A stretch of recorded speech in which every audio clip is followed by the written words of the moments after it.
Después de haber participado de la mesa del Señor y también otro acto de la adoración es la ofrenda, ahora les invito a inclinar nuestros rostros para ir a Dios en una oración y así estar preparados para lo que vayamos a escuchar de la palabra.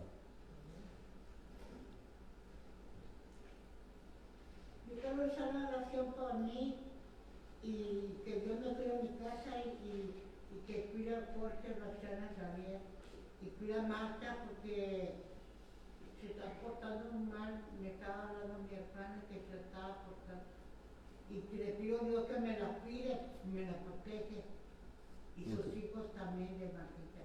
Okay. Ana María también. Vamos a orar. Padre nuestro que moras en los cielos, santificado sea tu nombre. Te damos gracias en esta mañana por la oportunidad que nos das de estar reunidos con el propósito de escuchar tu palabra y también de llevar las necesidades que hay, de darte gracias por todas las bendiciones que tú nos das. Por las peticiones que se han hecho ahorita verbalmente, Señor, tú las has escuchado, te pedimos tu bendición y la respuesta para estas necesidades. De la misma forma, por los que están enfermos de COVID, Señor, que tú les recuperes la salud, que estén pronto reunidos con nosotros para adorarte en espíritu y en verdad. Guíanos, nuestro Dios, en esta mañana, para que tu palabra expuesta, tu palabra, el evangelio que es poder, obre en el corazón de aquellos que aún no te han obedecido. Te pedimos perdón por nuestros pecados, en el nombre de Cristo Jesús. Amén.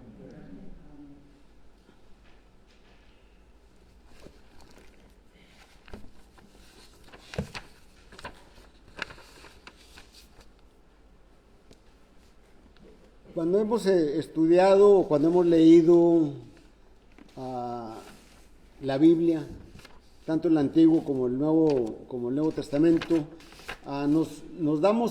podemos estar seguros de que el propósito de Dios en la Biblia es nuestro Señor Jesucristo, ¿verdad? Y en la sabiduría de Dios, ¿verdad?, encontramos que Él va desarrollando su designio, su plan, ¿verdad?, para que el hombre pueda ser salvo. Así que en la mente de Dios estaba no solamente ese plan que se desarrolla a través de la Biblia, desde el llamamiento que Dios hace a Abraham, es decir, donde se inicia la historia de la redención con el llamamiento de Abraham, pero antes, ¿verdad?, dice la Escritura que ese plan de salvación para el hombre se encontraba desde la eternidad. Y lo leemos en 1 de Pedro, capítulo 1, y versículos 18, 19 y 20. Ahí está el plan de Dios desde la eternidad. Cuando dice, sabiendo que fuiste rescatados de vuestra vana manera de vivir, la cual recibisteis de vuestros padres. Dice, no con metales preciosos como oro o plata, sino con la sangre preciosa, como de un cordero sin mancha y sin contaminación, preparado desde antes de la fundación del mundo, pero manifestado en estos postreros tiempos por amor a vosotros. Entonces, la prioridad o el propósito de Dios, ¿verdad?, en las Escrituras es nuestro Señor Jesucristo. A partir del pecado y de la caída de Adán, ¿verdad?, viene el primer vislumbre de Cristo, ¿verdad? Ahí lo leemos en Génesis 3:15, ¿verdad?, cuando habla de enemistad pondré entre ti y la mujer, entre tu simiente y la simiente suya. Esta te herirá en la cabeza y tú le herirás en el calcañar. Ahí es donde se ve algo de Cristo, ¿verdad? Probablemente para muchos vean que no hay ninguna relación, pero cuando se estudian las Escrituras, cuando se leen las Escrituras continuamente, se va a abrir los ojos en ese versículo, ¿verdad? Entonces, mencionaba hace unos momentos que pasan varios cientos de años, ¿verdad?, y Dios llama a Abraham. Génesis capítulo 12, versículos 1 al 3 y versículo 7, ¿verdad? Dios le dice a Abraham: salte de tu tierra y de tu parentela y vete a un lugar que yo te voy a mostrar. Y les da varias promesas, pero las tres principales tienen que ver con su descendencia, con el pueblo que iba a formar con esa descendencia, y sobre todo la principal: serían benditas todas las familias de la tierra. Serían benditas todas las familias de la tierra. Y la tercera promesa es que a la descendencia de Abraham Dios le daría la tierra de Canaán, esa a la cual Dios le dice, Abraham no supo a dónde iba, no sabía a dónde iba, ¿verdad? Pero le va a llevar a la tierra de Canaán, y allí va el pueblo que saldría de Abraham, descendiera de Abraham, heredaría esa tierra. Y esto sucede siglos después, ¿verdad? Primeramente el incipiente pueblo de Israel entra en Egipto, ¿verdad? Recordamos nosotros allí a Jacob y sus 11 hijos, porque uno ya estaba allí en Egipto, ¿verdad? Y todas las posesiones de ellos, ¿verdad? Los esclavos, los animales y demás, entran en Egipto, y allí están por más de 400 años. Prácticamente, a lo mejor más de la mitad de esos años de la estancia de Israel en Egipto, ¿verdad? Vivieron de esclavos, fueron oprimidos por los egipcios, hasta que Dios se acordó de ese pueblo, de su pueblo, y entonces los saca con brazo extendido, con mano poderosa, ¿verdad? Después de castigar a Egipto y que Israel lo despojara de las riquezas para ir a la tierra de Canaán. Y recordamos nosotros, ¿verdad?, que el pueblo de Israel fue después va a ser idólatra, pero fue incrédulo y no entró en la tierra prometida. La mayoría de los mayores de 20 años, excepto 2, no entraron a la tierra prometida. Solamente los que eran menores de edad, menores de 20 años, y todos los que nacieron en el desierto. Esos fueron entrados a Canaán por Josué, conquistan la tierra, la reparten, y allí se establece el pueblo de Israel. Más adelante hay una monarquía, ¿verdad?, con Saúl, luego después con David. Saúl es desechado y luego Dios escoge a David, y de la descendencia de David Dios promete que vendría. Ahí está otra vez ya más claro el Cristo, el Mesías. De la descendencia de David vendría el Mesías, ¿verdad? La palabra Mesías mencionaba en otras ocasiones, ¿verdad? Significa el ungido de Dios en hebreo. La palabra Cristo es igual que la palabra Mesías. También la palabra Cristo en griego significa el ungido de Dios. Entonces, se menciona ya el Mesías allí con la descendencia de David. Y el pueblo sigue, ahora sí que yéndose a la idolatría, y es castigado. Primeramente el reino se divide en dos, ¿verdad? El reino del norte y el reino del sur. Se van a la idolatría. El reino del norte es castigado y es llevado al exilio por los asirios. Un poquito más de 100 años después, el pueblo de Judá, o el reino de Judá, es llevado por los babilonios. Pero antes de que sucediera esto, vinieron los profetas. Y los profetas estuvieron anunciando el Mesías. El Mesías viene. El Mesías viene.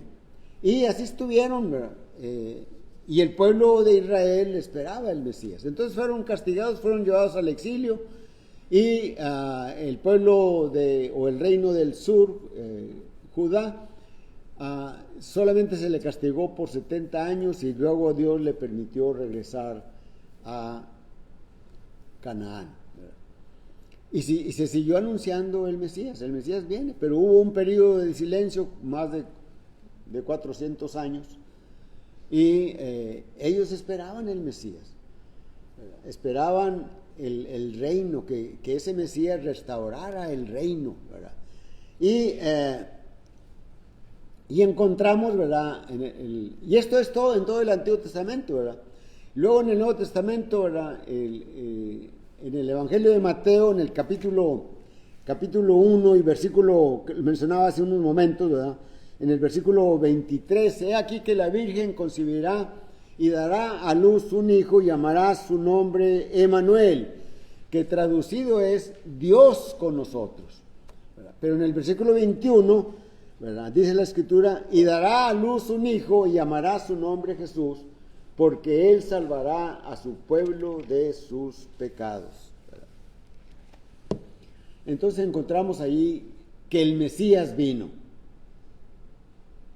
pero la gente no lo aceptó. Cuando leemos el Evangelio de Juan, capítulo 1 y versículo 11, a lo suyo vino, hablando de Jesús, hablando del Mesías, hablando del Cristo, y los suyos, el pueblo de Israel, no lo recibió. Pero dice, más a los que le recibieron, a los que creen en su nombre, les dio potestad de ser hechos hijos de Dios. Y ahí es donde entra todo el resto del mundo. Todos los que reciben a Jesús, es decir, que le aceptan sus enseñanzas, sus mandamientos, que le obedecen, ¿verdad? Tienen el poder, tienen la potestad, o tenemos esa potestad de ser hechos hijos de Dios, ¿verdad? Y dice, aclara cómo somos hijos de Dios, ¿verdad? El versículo 13, y esto no de voluntad de varón, ni de voluntad de carne, ni de voluntad de sangre, sino de Dios. Nacimos por el Espíritu que Dios nos ha dado cuando aceptamos a Jesucristo y que le obedecemos en sus enseñanzas. Entonces, Cristo vino, el Mesías vino, y la gente, los suyos, no le aceptaron, no creyeron en él. El Señor hacía muchas señales, hacía prodigios, muchas cosas, ¿verdad? Pero nada más hasta ahí, no les cabía en la cabeza al pueblo de Israel que Él era el Mesías. Sí aceptaron a Jesús algunos cientos de personas, ¿verdad? Recordemos simplemente allí a María y a Marta, ¿verdad? Cuando había muerto Lázaro, ¿verdad? Y ellas dicen, tú eres el Cristo, ¿verdad? Cuando Él les pregunta a los discípulos, cuando se los llevó allá en Cesarea de Filipos, ¿verdad? Están los apóstoles solos, Él les pregunta, ¿verdad? Pedro se adelanta cuando dice, ¿ustedes quiénes dicen que soy? Y Pedro se adelanta y dice, tú eres el Cristo, el Hijo del Dios viviente. Y sobre ese reconocimiento de la divinidad del Hijo de Dios, ¿verdad?, está cimentada la iglesia. La iglesia es en Cristo, por supuesto, ¿verdad?, pero aceptar eso, ¿sí? Por eso el Señor dijo, edificaré mi iglesia. ¿En quiénes? En aquellos que aceptan a Jesucristo como el Hijo de Dios. No le aceptaron al Mesías. Y al contrario, todas sus enseñanzas, su conducta para con las autoridades, para con las creencias, para con los fariseos, para con los saduceos, ¿verdad?, ocasionó el odio de ellos para Jesús. De tal manera que buscaron cómo matarle, ¿verdad?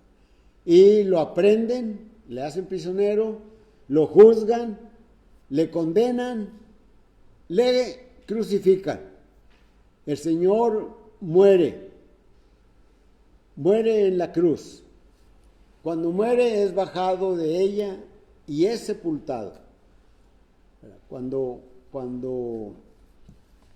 Él ya murió, Él fue sepultado y por 3 días estuvo en la sepultura, en la tumba.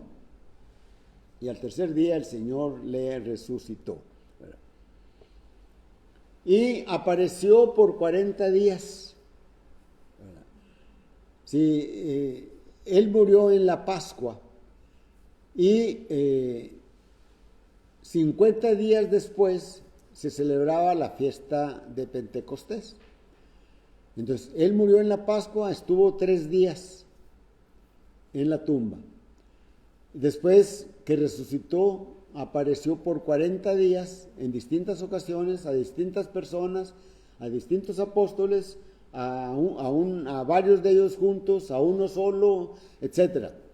Y el apóstol Pablo dice como en una ocasión apareció como a 500, ¿verdad? Y dice al último como a un abortivo, dice el apóstol Pablo, me apareció a mí. Cuando él aparece, ¿verdad? Pues bueno, les da la gran comisión, ¿verdad? Mateo 28 y versículos 18, 19 y 20, él dice, toda potestad me es dada en el cielo y en la tierra, por tanto, id y haced discípulos a todas las naciones, bautizándolas en el nombre del Padre, del Hijo y del Espíritu Santo. Dice, hagan discípulos. ¿Cómo se van a hacer los discípulos? Se van a hacer los discípulos predicándoles el Evangelio, las buenas nuevas, ¿verdad? Y dice, y luego bautícenlos, y luego da la promesa, y aquí yo estoy con vosotros todos los días, a aquellos que obedecieron el Evangelio, hasta el fin del mundo. Esto lo leemos en Mateo capítulo 28, versículos 18, 19 y 20. En Marcos capítulo 16, versículo 15 y 16, ¿verdad? Él dice, ir y predicar el Evangelio a toda criatura. El que creyere y fuere bautizado será salvo. El que no creyere será condenado. Y cuando surgen o pasan los 40 días, ¿verdad? Es decir, 3 en la sepultura y 40 que apareció a ellos, son 43, ¿verdad? Entonces encontramos, ¿verdad?, que ese día 43 es un domingo, es un primer día de la semana. Y está con los apóstoles, ¿verdad? Y le preguntan, ¿restituirás el reino de Israel en este tiempo? Hechos capítulo 1 y versículo 6 hasta el 11, ¿verdad? Y él les dice, no os toca a vosotros saber los tiempos y las sazones que el Señor ha puesto en su sola potestad. Mas me seréis testigos en Jerusalén, en toda Judea, en Samaria y hasta lo último de la tierra. ¿Qué significaba eso de me seréis testigos? Que van a hablar de Jesús, van a hablar de Cristo, van a hablar del Mesías. ¿A quiénes? Ya lo dijo, primeramente en toda Judea, en Jerusalén, después en toda Judea, después en Samaria y después hasta lo último de la tierra. Y esto se cumplió.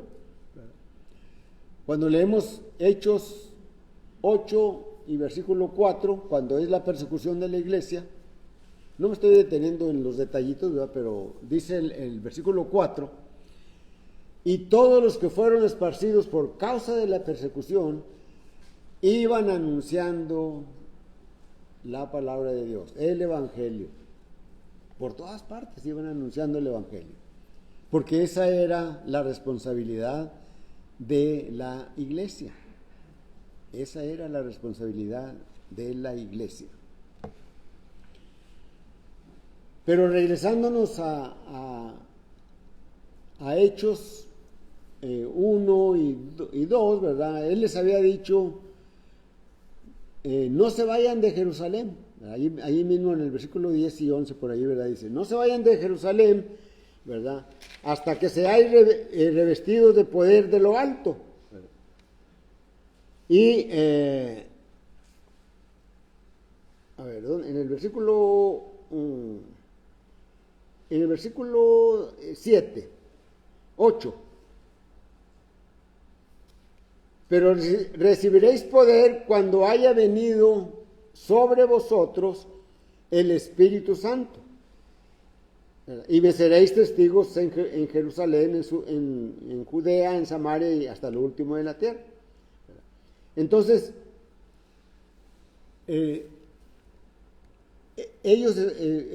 allí el Señor se empieza a ir y se va. Y los discípulos, los apóstoles le están viendo, hasta que una nube le cubre y ya no lo ven. Y se aparecen allí unos varones de vestiduras blancas y les dicen, varones galileos, ¿qué estáis viendo? Así como le habéis visto ir, así también vendrá. Allí esos varones, esos ángeles, ¿verdad?, están anunciando que Cristo iba a venir por segunda vez. Pero este es otro tema muy importante para nosotros. Pero aquí Él se está yendo, pero los varones aquellos anuncian que el Señor vendrá otra vez. Y ya lo había dicho el Señor en Juan capítulo 14, versículos 1, 2 y 3. ¿Verdad? Cuando dice, voy a ir y preparar un lugar y vendré, y si vengo los voy a tomar conmigo y los voy a llevar, y donde yo estoy vosotros también estaréis. Es decir, está hablando del cielo, la casa de su Padre. Pero les dice allí, les ha dicho, quédense en Jerusalén hasta que sean investidos de poder de lo alto. Una semana después, 7 días después, estaban los apóstoles, dice Hechos capítulo 2, ¿verdad? Cuando llegó el día de Pentecostés, estaban todos unánimes juntos, y de repente vino del cielo un gran estruendo, como de un viento recio que soplaba, y aparecieron lenguas como de fuego repartidas sobre ellos, es decir, sobre los apóstoles.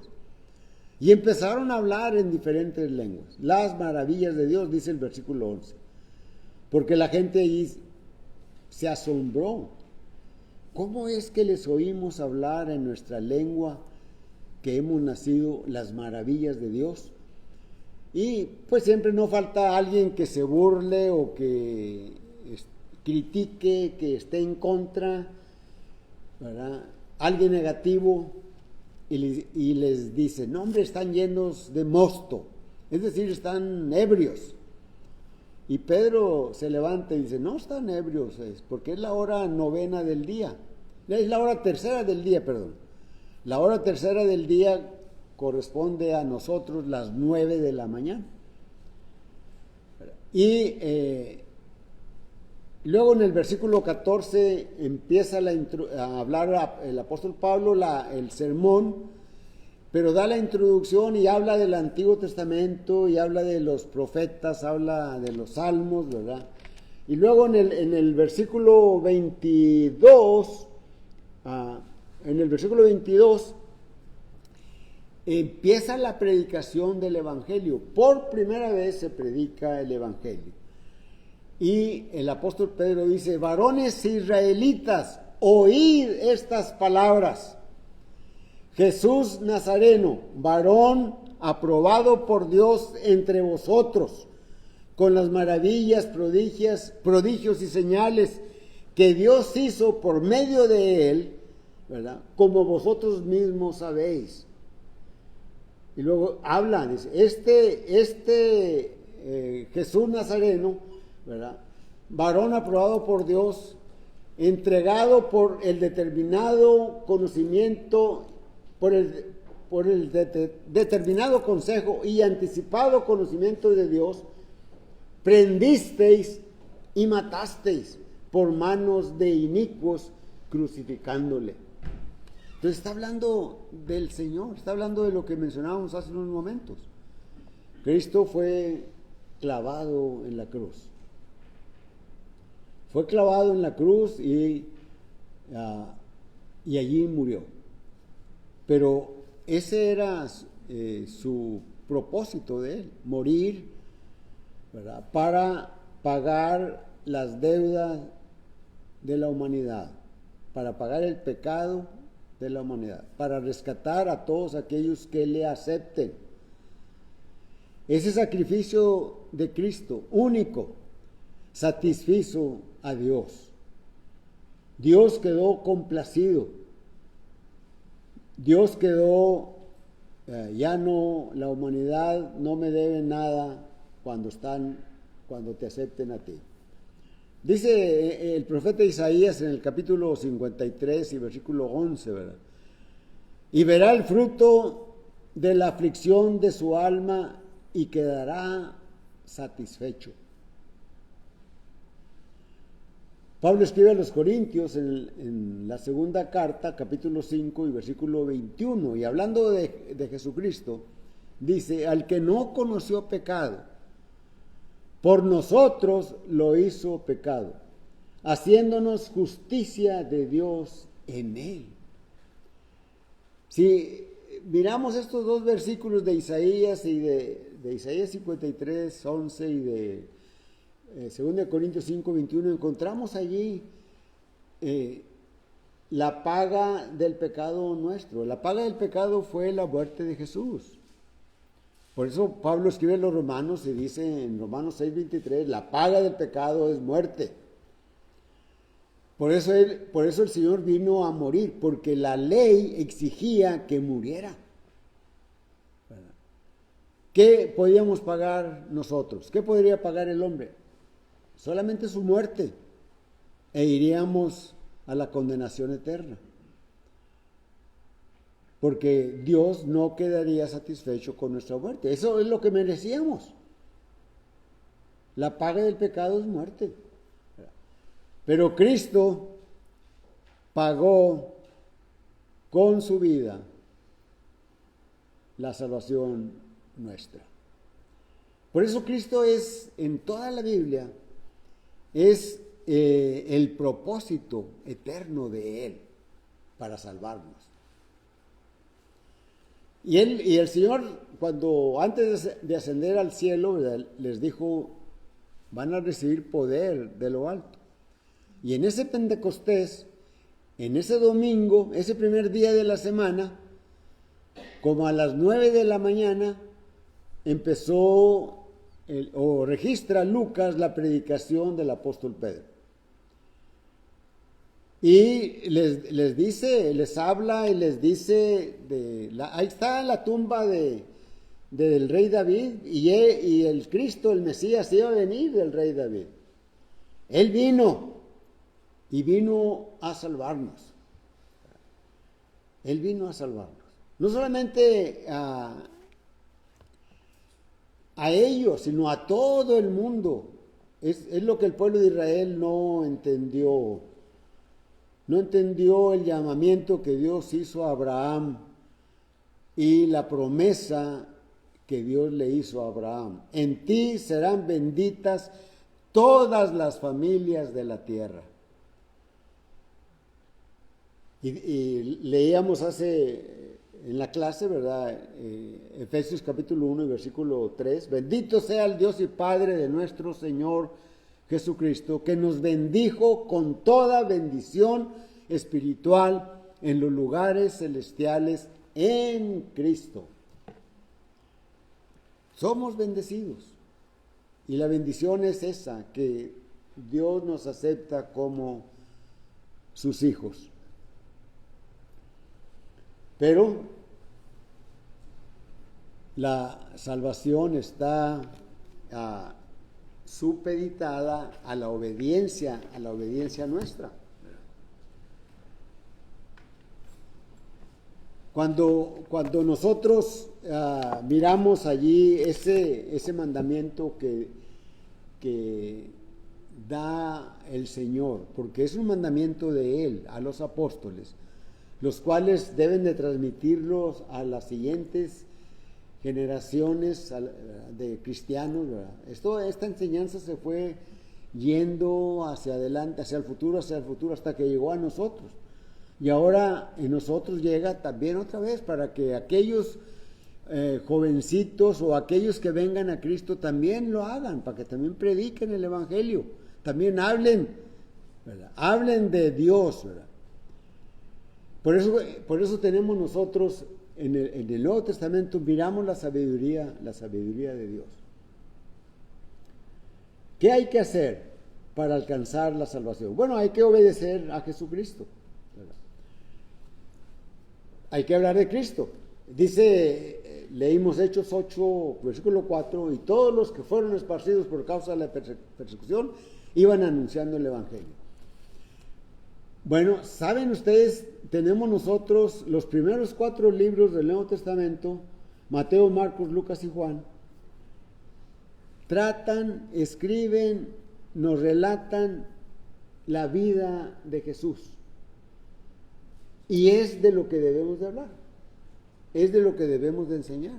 Mira, el Señor vino, nació de esta virgen,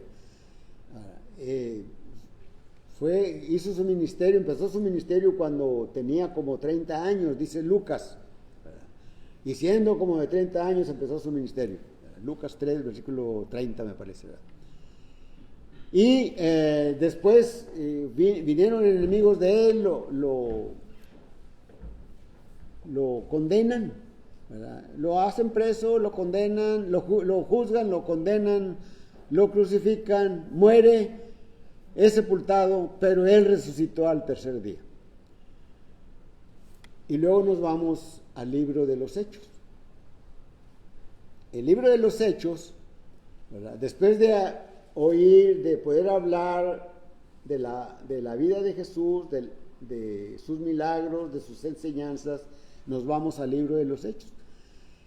¿Qué nos enseña el libro de los Hechos? El libro de los Hechos nos enseña las conversiones que hay de la gente, cómo se convirtieron al Señor. Y empezando con Hechos 2. ¿Qué se les predicó? ¿Qué predicó Pedro, allí desde el versículo 22 hasta el versículo 36? Les predicó de Cristo, pero antes les habló de lo que decía el Antiguo Testamento. Les predicó de Cristo, ¿verdad? ¿Y qué fue lo que predicó de Cristo? De la muerte, de la sepultura y de la resurrección de Él. Cuando leemos nosotros 1 Corintios capítulo 15 y versículos 3, desde el versículo 1, cuando dice: además os declaro, hermanos, el evangelio que os he predicado, el cual también recibisteis, en el cual también perseveráis, por el cual, asimismo, si retenéis las palabras que os he predicado, es decir, si retienes el evangelio, sois salvo. ¿Qué es lo que hay que retener del evangelio? Lo que el evangelio es, ¿verdad?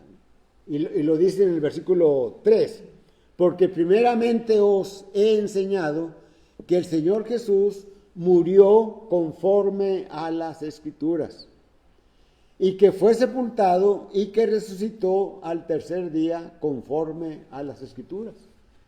Y esto es lo que predicó el apóstol Pedro. Ahí, ustedes pueden leer desde el versículo 22 hasta el versículo 36, que es la culminación de la predicación, ¿verdad? Cuando les está haciendo entender a quién es al que habían crucificado. Ya lo leímos hace unos momentos. A este varón nazareno, a Jesús Nazareno, dice el varón aprobado por Dios entre vosotros, ¿verdad? Con las señales, los prodigios que él hizo, ¿verdad? Que Dios hizo por medio de él. Dice: a este, hablando de Jesús, entregado por el determinado consejo. ¿Cuál consejo? El consejo de Dios. El consejo de Dios que leímos ahí en primera de Pedro capítulo 1 versículos 18 y 20, ¿verdad? En donde dice que fuimos rescatados, ¿verdad? Y dice, no con metales preciosos como oro o plata, ¿verdad? Sino con la sangre preciosa como de un cordero, sin mancha y sin contaminación, preparado desde antes de la fundación del mundo. El consejo de Dios, el Padre, el Hijo y el Espíritu Santo, entregado por el determinado consejo y anticipado conocimiento. Ya sabía la deidad, ¿verdad?, que el Hijo iba a morir. ¿Entendemos esto? Dice, bueno, a ese prendisteis y matasteis por manos de inicuos, crucificándole. ¿Para qué? Para salvarnos. Y luego ya empieza a hablar de David. Dice, al cual levantó Dios de los muertos. Versículo 24. Suelto los dolores de la muerte, por cuanto era imposible que lo retuviese, ¿verdad?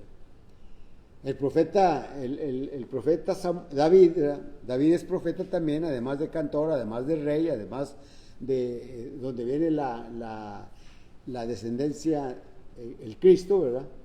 Es profeta, dice, no dejarás mi alma en el Hades, ni que mi cuerpo vea corrupción. Por eso Jesús salió de la tumba.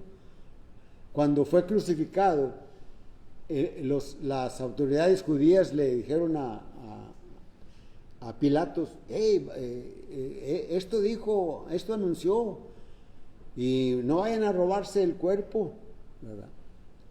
Y banda que lo cuiden, ahí está la guardia, vayan y ustedes lo cuiden.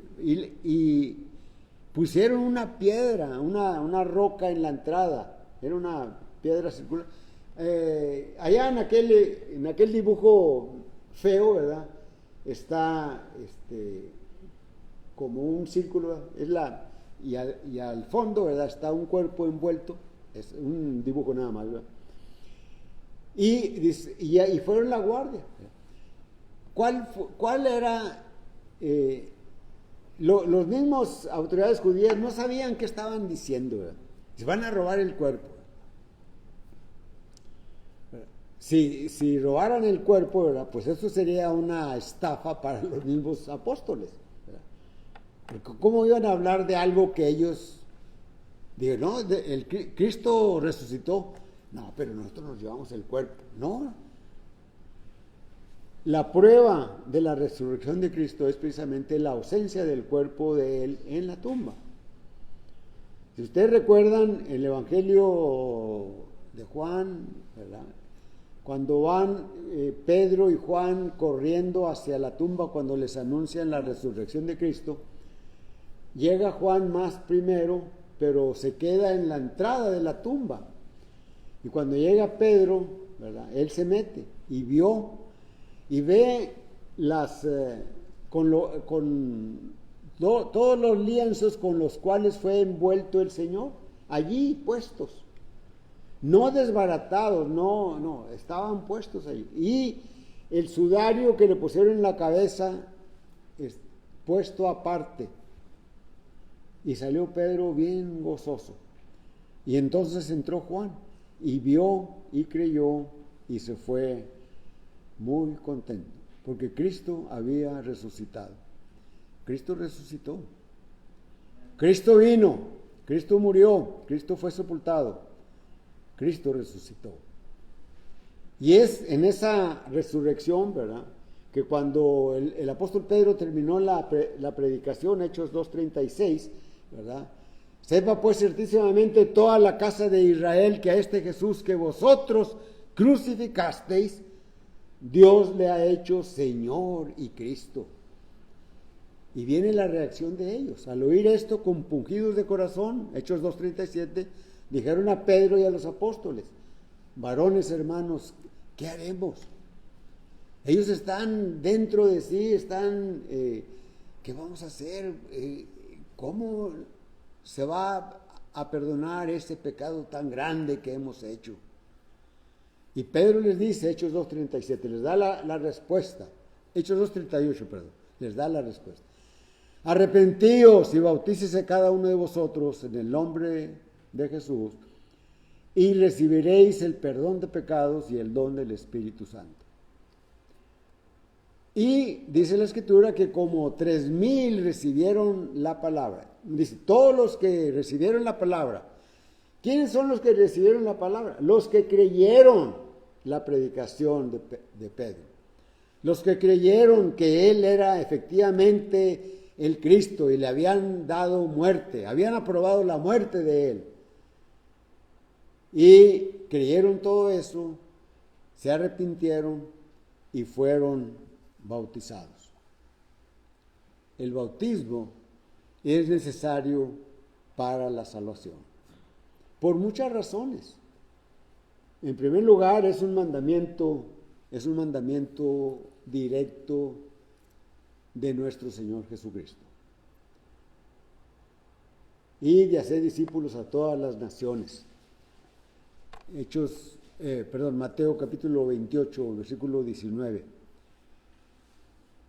Bautícenlos en el nombre del Padre y del Hijo y del Espíritu Santo.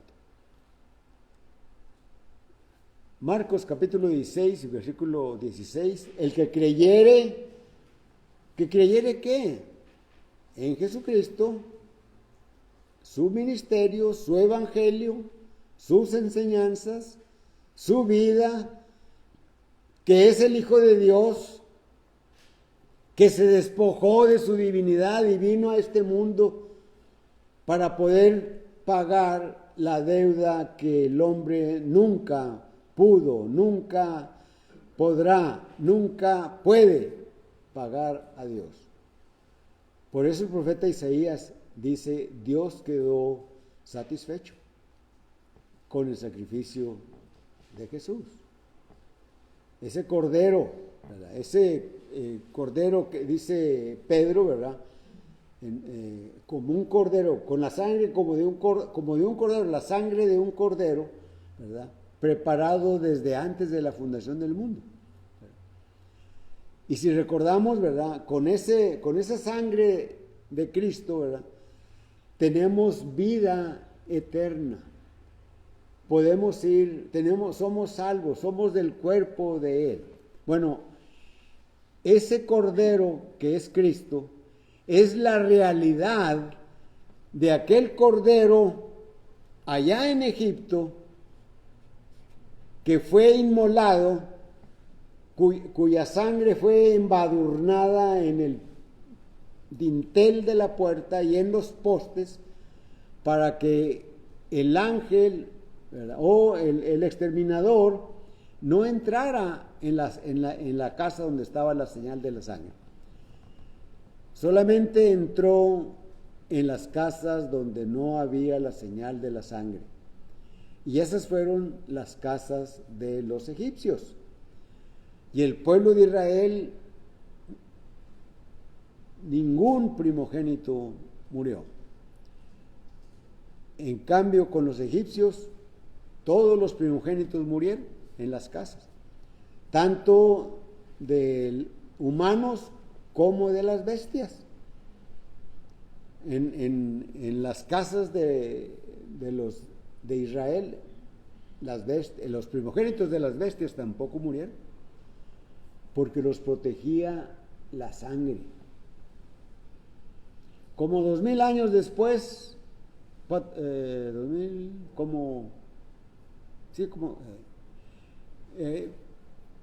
cuando vino el Mesías, cuando vino Cristo, Juan el Bautista está en su ministerio y está exhortando y acusándolos de generación de víboras al pueblo, y les dice, de pronto ve a Jesús que viene a él y dice: he ahí el Cordero de Dios que quita el pecado del mundo, que quita el pecado del mundo. Leíamos en la clase de Efesios capítulo 2, versículo 1, capítulo 2, versículos 1, 2 y 3, ¿verdad? Y Él os dio vida a vosotros cuando estabais muertos en vuestros delitos y pecados, en los cuales anduvisteis en otro tiempo, viviendo, ¿verdad?, en la corriente de este mundo, siguiendo los pensamientos, ¿verdad?, de la carne, y éramos por naturaleza hijos de ira, lo mismo que los demás, porque la paga del pecado es muerte. Pero esa ira fue quitada. ya no viene sobre nosotros, los que hemos obedecido el Evangelio. La ira de Dios ya no vendrá sobre nosotros. Debemos de permanecer firmes, constantes. Por eso la exhortación: aplícate a las Escrituras, lee las Escrituras, lee, estudia, medita, ora a Dios, busca primeramente el reino de Dios y su justicia. Es lo que debemos de hacer. Entonces, si Abraham, cuando Dios le dijo: salte de tu tierra y de tu parentela y vete a un lugar que yo te voy a mostrar, ¿qué hizo Abraham? Salió sin saber a dónde iba, dice Hebreos capítulo 11, versículo 8. Y salió sin saber a dónde iba. Dios nos invita por medio del Evangelio, por medio de la palabra de Dios. ¿Y qué hacemos? ¿Qué hace el hombre? Lo hace a un lado. No quiere saber nada del Señor. No quiere saber nada. Y ahí está la invitación. Se prefieren las cosas materiales, como también decíamos durante la clase, ¿verdad? Cuando decía el hermano Juan Weber, ¿verdad? Quieren prosperidad en económica, física, material. Quieren tener muchos bienes, quieren tener terrenos, ranchos, animales, dinero en el banco, y quieren más y quieren más. Y eso no los va a salvar. Dice el Señor, dice nuestro Señor Jesucristo: ¿qué si ganares todo el dinero del mundo o el oro del mundo? ¿Qué darás?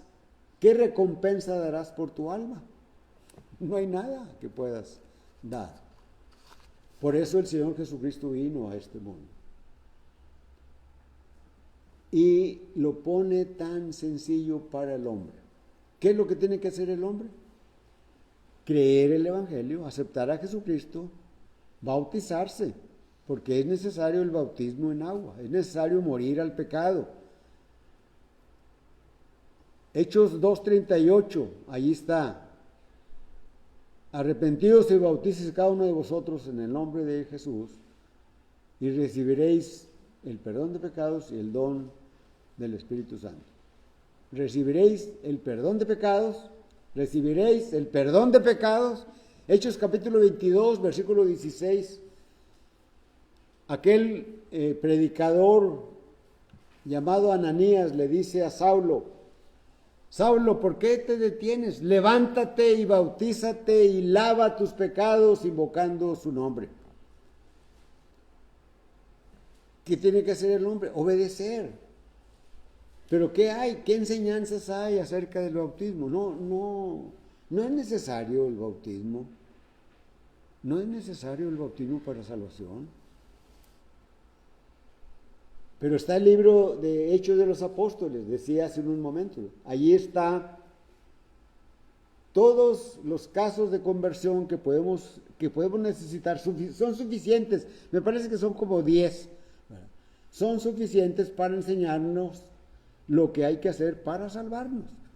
Y todos hablan del bautismo. Todos hablan del bautismo. 1 Pedro 3:21, ¿verdad? Dice: el bautismo que corresponde a esto ahora nos salva, no quitando las inmundicias de la carne, ¿verdad?, sino como corresponde a una buena conciencia delante de Dios. Es decir, debemos de acatar toda justicia. Si Jesucristo acató toda justicia, es decir, toda la palabra de Dios, ¿quiénes somos nosotros para decir esto no lo necesito? ¿Se acuerdan ustedes que Jesús no quería que lo bautizara Juan? Y él le dice a Juan: deja para que toda justicia de Dios se cumpla. Él vino a cumplir, él cumplió todo con Dios, él cumplió todo con el pueblo, él cumplió todo con la humanidad. Él lo hizo todo. Nos deja lo más fácil. ¿Se acuerdan es un ejemplo, ¿verdad?, que le oía al hermano Miranda, ¿verdad? Dice, a nosotros nos dejó quitar piedras. ¿Verdad? ¿Se acuerdan ustedes de cuando Jesús resucitó a Lázaro? Él no les dijo a los hombres que resucitaran a Lázaro o que sacaran a Lázaro.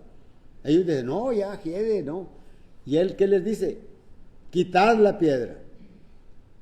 Y ellos la quitan, porque lo mandó el Señor. Y luego él dice, Lázaro, ven fuera. Y salió Lázaro. Lo más difícil, a nosotros nos pone lo más fácil. Jesucristo hizo lo más difícil. Él murió en la cruz del Calvario por nosotros. A nosotros nos pone lo más fácil. Creer en Él. Creer en el sentido de obedecer, de seguir sus enseñanzas, de serle fiel. Es lo más fácil. ¿Qué tan difícil es aceptar eso? Tiene algo que no se puede entender. Tiene algo que... Lo que dice Marcos. Lo que dice Marcos. El que creyere y fuere bautizado será salvo. Y la gente no comprende eso.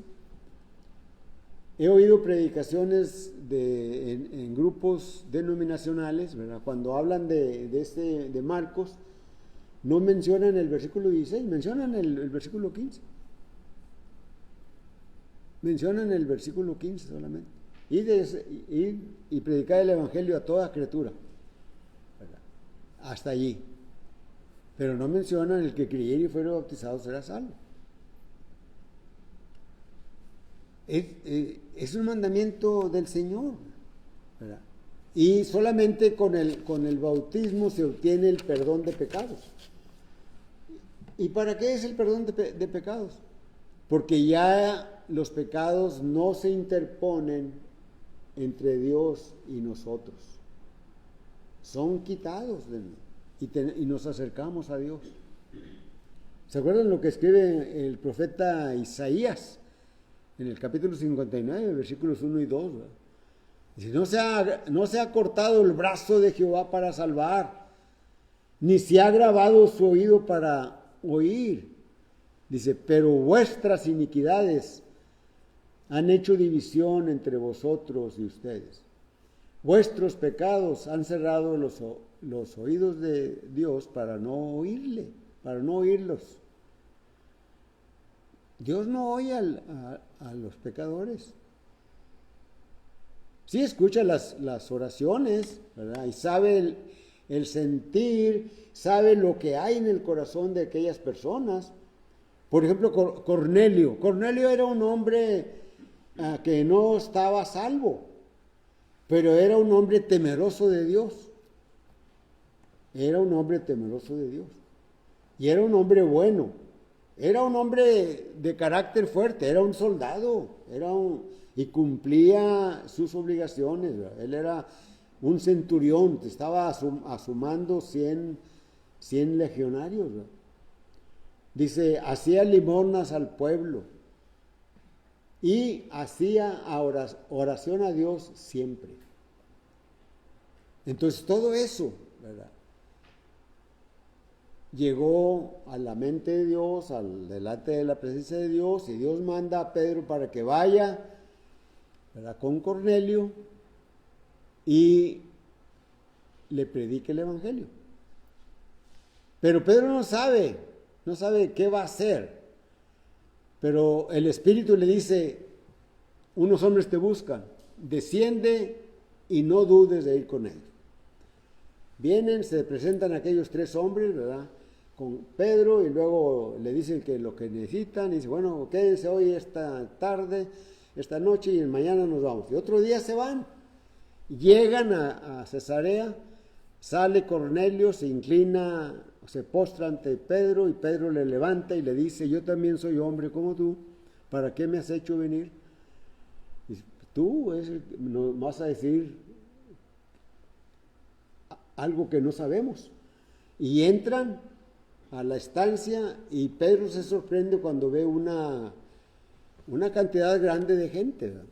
La familia de Cornelio, amigos, amistades de Cornelio, familiares, soldados, esclavos, ¿verdad? Están allí.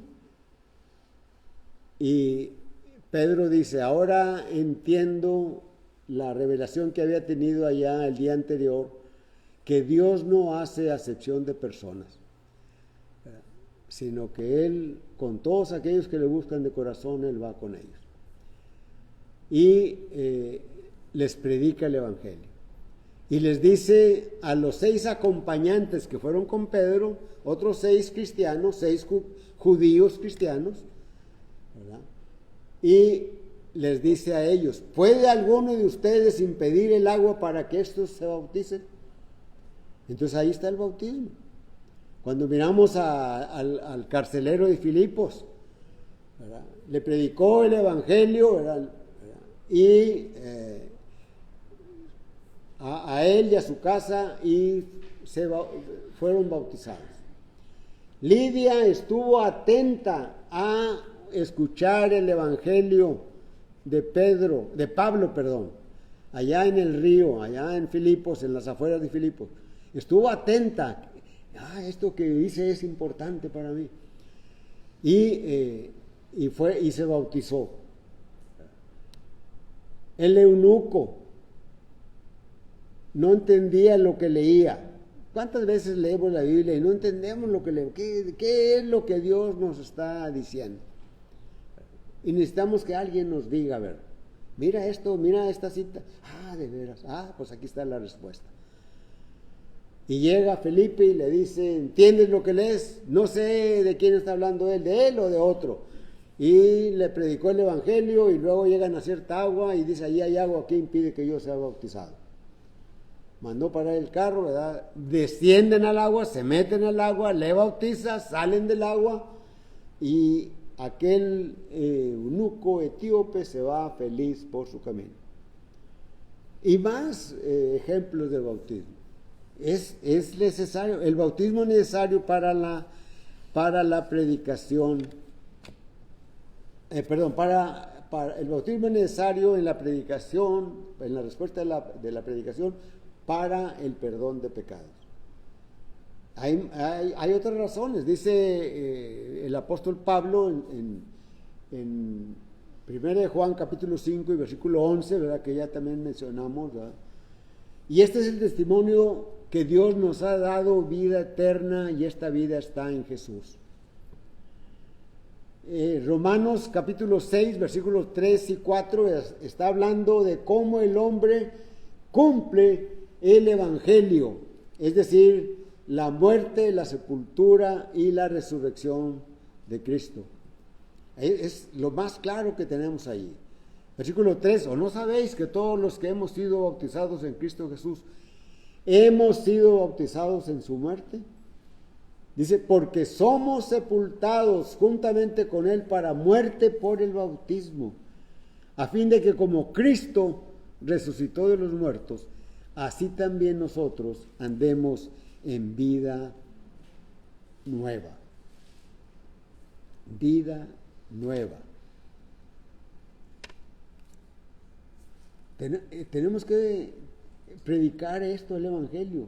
Y en el Evangelio está el bautismo. El etíope, cuando miramos la predicación de Felipe, ¿verdad? Que la resume Lucas en 6 palabras, 7, y le predicó el Evangelio de Jesús. Es todo lo que dice, ¿verdad? Y en el siguiente versículo dice, llegaron a cierta agua, y ahí dijo el eunuco, ¿qué impide que yo sea bautizado? ¿Cómo sabía el eunuco del bautismo? ¿Cómo sabía que tenía que ser bautizado? Porque está incluido allí, le anunció el Evangelio. El Evangelio es todo, toda la enseñanza. ¿Cuánto tiempo le estuvo predicando Felipe a aquel etíope? No sabemos, ¿verdad? Una media hora, 1 hora, 2 horas, no sabemos, ¿verdad? porque le anunció toda la predicación. Jesucristo vino, Dios se despojó de su divinidad, dice Filipenses capítulo 2, versículo 5 al 8, ¿verdad? Y vino y sufrió muerte de cruz, ¿verdad? Y aquel verbo se hizo carne y habitó entre nosotros y vimos su gloria, Juan 1:14, ¿verdad? Y todo eso, ¿verdad? Y tienes que arrepentirte, mira lo que dice aquí, y dice, comenzando desde esta escritura le anunció el Evangelio. En ese momento no hay nada escrito del Nuevo Testamento, ¿verdad? Entonces, encontramos los primeros 4 libros de la Biblia, del Nuevo Testamento, nos hablan de Jesús, podemos hablar de Jesús. El libro de los Hechos nos dicen cómo podemos llegar a ser miembros de la iglesia, cómo podemos llegar a ser añadidos a la iglesia. Hechos 2:47, el Señor añadía a la iglesia aquellos que habían de ser salvos. ¿Quiénes habían de ser salvos? Aquellos que, compungidos de corazón, dijeron a Pedro y a los demás, ¿qué haremos? Y Pedro les dice, arrepiéntanse y bautícese cada uno de vosotros. Pero de Romanos a Judas encontramos cómo aquellos que obedecimos el Evangelio, cómo vamos a vivir la vida en Cristo. ¿Cómo vamos a vivir la vida en este mundo en Cristo? Y nos dice ahí en Efesios, ¿verdad?, que vamos a ser buenos padres, buenos padres, padre y madre, buenos esposos, esposa y esposo, buenos hijos, buenos siervos o esclavos o trabajadores, buenos amos o dueños del negocio o capataces. Nos dice todo eso se encierra en cómo vamos a vivir la vida aquí. Procura con diligencia presentarte a Dios aprobado como obrero que no tiene de qué avergonzarse, que usa bien la palabra de verdad. 1 Timoteo 2:15. Nos dice todo. Entonces ya tenemos libro de los Evangelios, la vida de Cristo. El libro de los Hechos, cómo llegar a ser cristiano. De Romanos hasta Judas, cómo vivir la vida cristiana. ¿Cómo vivir la vida cristiana? Tenemos que leer, tenemos que aprender, tenemos que saber. Y por último, el Apocalipsis nos dice cómo podemos morir victoriosos en Cristo. ¿Se fijan ustedes? Eso es el Nuevo Testamento. No se nos olvide, 4 evangelios, la vida de Cristo, es la que podemos enseñar, es de lo que podemos aprender de Él. El libro de los Hechos, cómo podemos llegar a ser parte del cuerpo del Señor, de la iglesia. Las cartas de Romanos hasta Judas, cómo vivir la vida cristiana, cómo vivir en eso en los cuales fuimos convencidos por el Evangelio, nos bautizamos y cómo vamos a vivir la vida. Pero también el Apocalipsis capítulo 14 y versículo 13. Bienaventurados de aquí en adelante los que mueren en el Señor. Morimos victoriosos. Morimos victoriosos, porque las obras con ellos siguen. Es decir, todos los que hicimos ahí se quedó, pero ahí está. Predicamos el Evangelio, hablamos del Evangelio, vivimos una vida delante de Dios agradable, perfecta, y allí quedó. Y sigue el ejemplo para los que vienen detrás de nosotros. Y para aquellos que nosotros podemos enseñar, ahí está, y lo que ustedes pueden enseñar, ahí está.